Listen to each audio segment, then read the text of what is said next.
እጅግ ብልህ እጅግ ደፋር ደግሞም ጨካኝ ጠንካራና ስኬታማ ደግሞ ወዛጋቢ ከገሳ ከራሷ ወንድሞች ጋር በትዳር የተጣመረች ሌላም አስደማሚ ግራ አጋቢ በተለይ ፍቅር ለተሰኘው ፍቺ ትክክለኛ መገለጫ የሷ ታሪክ እንደሆነ ሕያው ምስክር ሆኖ የሚነገርላት ሴት ናት። ወደ ጉግልና ወደ ተለያዩ ድረ ገጾች በመሄድ የዓለማችንን አስገራሚ የፍቅር ታሪክ የትኛው ይሆን ደግሞስ ለምን ብለው ቢጠይቁ የሷ ታሪክ ከፊት ይገኛል። ዛሬ ስለዚህ ድንቅና አስገራሚ ሴት ታሪክ ያልተሰሙትን እውነታዎች ብቻ እነግራችኋለን። በቅድሚያ ግን ቻናላችንን ሰብስክራይብ ያላደረጋችሁ ሰብስክራይብ በማድረግ ተቀላቀሉን። ላይክ፣ ኮሜንት፣ ሼር ማድረግም ይቻላል። እናመሰግናለን። እጅግ ብልህ እጅግ ደፋር ደግሞም ጨካኝ ጠንካራ ስኬታማ ደግሞ አወዛጋቢ ለራሷ ብቻ የምትል የራሷን የገዛ ወንድሞቿን ለትዳር አጭታ ያገባች ሌላም አስደማሚም ግራ አጋቢም በተለይ ፍቅር ለተሰኘው ፍቺ ትክክለኛ መገለጫ የሷ ብቸኛ ታሪክ እንደሆነ የሚነገርላት ሴት ናት። ስለሷ ብዙ ተብሏል፣ ብዙ ተጽፏል፣ ብዙ ተዘፍኗል። ግን ደግሞ ብዙ ያልተሰሙ አስገራሚ ታሪኮችም አሏት። ንግስቷ ክሊዮፓትራ የፈርዖንን ስርወ መንግስት ከመሩ ዝነኛ ነገስታት መካከል አንዷ የሆነችው ክሊዮፓትራ አስደማሚ ከሆኑ ታሪኮቿ መካከል አንዱ ነው 2 የገዛ ወንድሞቿን ማግባቷ። እስኪ ከዛ እንነሳ። ንግስት ለመባል ከነበራት ጥማትና ጉጉት የተነሳ የገዛ ወንድሟን በማግባት ለመንገስ በቅታለች። ምክንያቷ ሕያው ንግስና ነበር። ባለ ዙፋኑ አባቷ ሲሞት ዙፋኑ ላይ የተቀመጠችው እህቷን በተንኮል አስገደለችና ወንድሟን ስልጣን እንዲይዝ አመቻቸች። ከዛማ እሷም ወንድሟን አገባችና የግብጽ ንግስት ተባለች። ክሊዮፓትራ ቶሎሚ 12 ከተባለ ወንድሟ ጋር ነበር የመጀመሪያ ጋብቻዋን የፈጸመችው። ታዲያ ይህንን ጋብቻ ስትፈጽም በወቅቱ የ10 ዓመት ልጅ ነበረች። ነገር ግን ቶሎሚ እህቱን በማግባቱ ደስተኛ አልነበረም። ምክንያቱም እሱ እሷ እንድትነግስ አይፈልግም። ስለዚህማ ከስልጣን መውረድ እንዳለባት ወሰነ። ሊጥላትም ሞከረ። ወደ ሶሪያና ግብጽ እንድትሸሽ አስገደዳት። ግን አልተቻለውም። ቶሎሚ 12ኛ በሮማውያን ግብጽ ጦር ሰራዊት ተሸነፈና ሞተ። ክሊዮፓትራ ግን አልሞተችም፣ አርፋም አልተቀመጠችም። ደግሞ ሌላኛውን ወንድሟን ለማግባት ተነሳች። የቶሎሚን ታናሽ ወንድሙንም አገባች።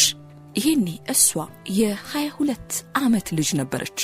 እሱ ደግሞ የ12 ዓመት ልጅ። አጃኢብ ነው። ይህም አልበቃትም። ደግሞ ከሮማው ጀነራል ፖምፒ ጋር ድብቅ የፍቅር ግንኙነት ጀመረች። ከዛ በኋላ ደግሞ ከኃያሉ የሮማው ሰው ጁልየስ ቄሳር ጋር ተነካካች። ከዛ በኋላ ግን የሆነው የህይወቷን ማሽ የቀየረ የፍቅር ታሪኳ ነበር። ፍቅር ያዛት። ከማን? ዛሬ ዓለም ካፈቀሩስ እንደሷ ፍቅር እስከ መቃብር መገለጫው ነው ብሎ ከሚጠቅሱት ታሪክ ማርክ አንቶኒ። ከዚህ ሰው እንዴት ፍቅር ያዛት? የፍቅራቸው ፍቅር እስከ መቃብር መጨረሻውስ ጅማሬው እንዲህ ነበር። ንግስት ክሊዮፓትራ የተወለደችው በግብጿ አሌክሳንድሪያ በ69 ዓመተ ዓለም ነበር። በታላቁ አሌክሳንደር ዘመን ወቅት የመቄዶንያው ጀነራል ቶፕለሚ የመሰረተው የግሪክ ቋንቋ ተናጋሪ ስርወ መንግስት የመጨረሻዋ ንግስትም ነበረች። የአባቷን ቶፕለሚን 12ኛን ስልጣን በ51ኛው ዓመተ ዓለም በመተካት ነበር እስከ ሞተችበት 30 ዓመተ ዓለም ግብጽን የገዛችው። ታሪክና አፈ ታሪክ ክሊዮፓትራን ለስልጣኗ ሴትነቷንና ስጋዊ አማላይነቷን እንደምትጠቀም አድርጎ ቢስላትም እሷ ግን ከዚህ በላይ ሊነገሩና ሊወሱ የሚችሉ ገድላት ባለቤት እንደሆነች ይተረካል። ክሊዮፓትራ በዘመኗ ከነበሩ አሰላሳዮችና አሳቢዎች ተርታ መጠራት የምትችልም ንግስት ነበረች። እሷ በጊዜው ዝነኛ በነበሩት በነ ሄለኒስቲክ ምሁራን ነበር በአሌክሳንድሪያ የተማረችው። ጂኦግራፊ፣ ፍልስፍና፣ አስትሮኖሚ፣ ታሪክ፣ ማቴማቲክስ፣ ኬሚስትሪ፣ ሕክምና፣ ጂኦሎጂ፣ ኢኮኖሚክስ እና ዓለም አቀፍ ዲፕሎማሲን ልቅም አድርጋ መማሯ ይነገራል። ሌላው የክሊዮፓትራ ድንቅ ችሎታ ብዙ ቋንቋ መናገር መቻሏ ነበር። ጥንታዊውን የግብፅን ቋንቋ፣ የግሪክን፣ የአይሁዳውያንን፣ የሶሪያንና ይግራማችሁ የኢትዮጵያውያንን ቋንቋ ጨምሮ ሌሎች ቋንቋዎችንም የመናገር ችሎታ እንደነበራት ይነገራል። ክሊዮፓትራ የተለያዩ ጥናቶችን ሰርታ መጽሐፍቶችን የጻፈች ንግስት ነበረች። የተለያዩ መጽሐፍትን በእጽዋትና በኦኮስ ሚቶሎጂ ወይንም ስለ ስነ ውበት የሚያጠና ምርምር ዙሪያ ጥናት በመስራት ጽፋለች። ይሁንና ዝነኛው የአሌክሳንድሪያ ቤተ መጻሕፍት ሲቃጠል የክሊዮፓትራ ስራዎች አብረው የእሳት ራት ሆነዋል።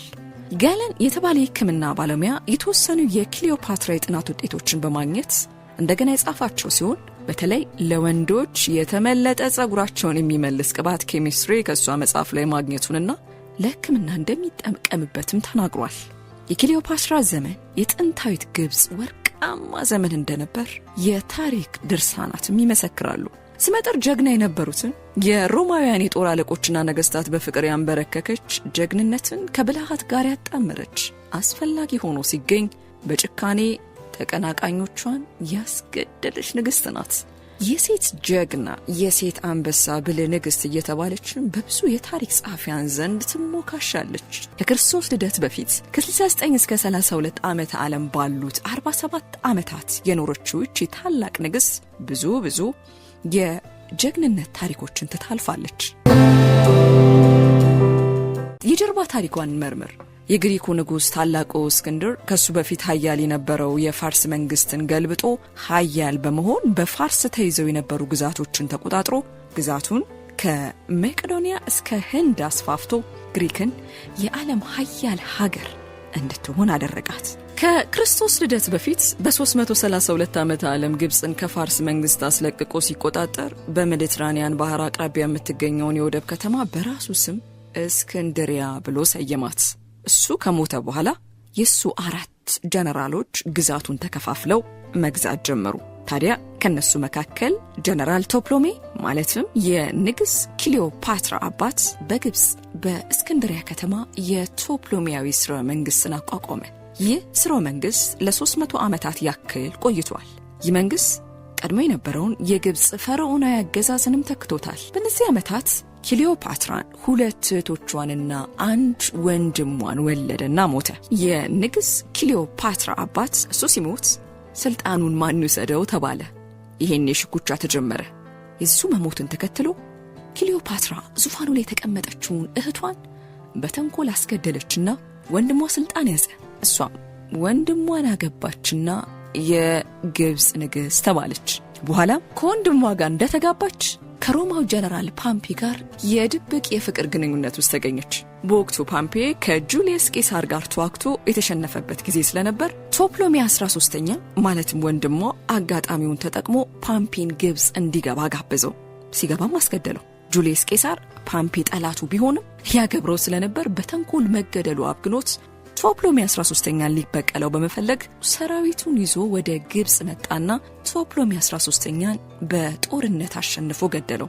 የክሊዮፓትራን ወንድም ክሊዮፓትራም ከሱ ጋር ተጋብታ ወንድ ልጅ ወልዳለችና ቶፕሎሚ ቄሳር ብላ ሰየመችው። ክሊዮፓትራ ወደ ግብጽ ስትመለስ ወዲያውኑ አገዛዟን ለማጠናከር እርምጃዎችን ወሰደች። ሌላኛውን ወንድሟን ቶሎሚ 14ኛን በአኮኒት መርዝ አስመርዛ ልጇን ቶሎሚ 15ኛ ቄሳሪዮ ብላ ተካችው።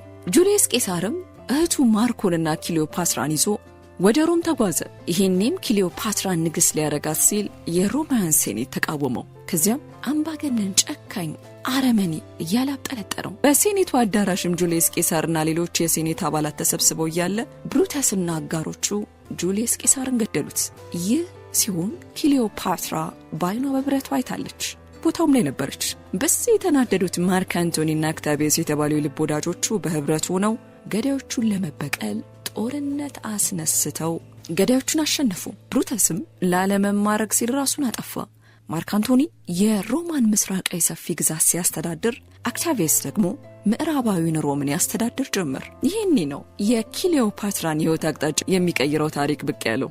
ከታሪክም ከእስከዛሬዎቹ የፍቅር ታሪኮች አስገራሚ ነው ተብሎ በቀዳሚነት የሚነሳው ክስተት ብቅ አለ። ማርክ አንቶኒ ወደ ግብጽ መጥቶ ከክሊዮፓትራ ጋር ተገናኝቶ የፍቅር ግንኙነት የጀመሩበት ክስተት መጀመሪያ ላይ አንቶኒ የልጆቹ እናት ሚስቱ ስትሞት ግብጽ ገብቶ ከክሊዮፓትራ ጋር ሊኖር ቢፈልግም የሁለቱ መገናኘት ለስልጣኑ ያሰጋው ኦክታቪየስ ሳይፈቅድለት ቀረና እህቱን ኦክታቪያን ድሮለት እዛው ባለበት እንዲቀመጥ አደረገው። የኋላ ኋላ ግን ማርክ አንቶኒ የኦክታቪየስን ትዕዛዝ ጥሶ ግብጽ በመግባት ከክሊዮፓትራ ጋር ተገናኘ። በዚህ ተበሳጨው ኦክታቪየስ ጦርነት አወጀበት። በምድር ላይ ውጊያ ማርክ አንቶኒ ድል ቢያደርግም ኦክታቪየስ በባህር ላይ ውጊያ አሸንፎት እስክንድሪያ ገባ። ክሊዮፓትራ አንቶኒን ከገደለች ምህረት እንደሚደረግላት በመልእክት ገለጸላት። እሷ ግን እምቢተኝነቷን ገልጻ ለፍቅረኛዋ ማርክ አንቶኒ ታማኝነቷን አሳየች። ከክርስቶስ ልደት በፊት በ32 ዓመት ዓለም ኦክታቪየስ እስክንድሪያን ሲቆጣጠር ማርክ አንቶኒና ክሊዮፓትራ እጅ አንሰጥም ብለው ራሳቸውን አጠፉ። አንቶኒ ራሱን በጎራዴ ወቅቶ ሲገድል ክሊዮፓትራ አንዳንዶች መርዝ ጠጥታ ራሷን አጠፋች ሲሉ፣ ሌሎች ደግሞ ራሷን በእባብ አስነድፋ ሞተች ይላሉ። የሆነ ሆኖ የዚች ታላቅ ንግሥት መቃብሯም አስክሬኗም አልተገኘም። ኦክታቪየስ እስክንድሪያ ከገባ በኋላ አስክሬኗን ይዞ ሄደ ይባላል፣ ግን በማስረጃ አልተረጋገጠም። የዚች ታላቅ ንግሥት ምስል በጥንታዊ የግብጽ ሳንቲሞች፣ ሐውልቶችና ግድግዳዎች ላይ ተቀርጾ ይገኛል። ይህች ታላቅ ንግሥት ብልሃትን፣ ጭካኔን፣ አልበገር ባይነትን አጣምራ ያዘች የሴት ጀግና፣ የሴት አንበሳ፣ ጠላት እጅ የማትሰጥ ሰማዕት ንግሥት ናት ይባልላታል።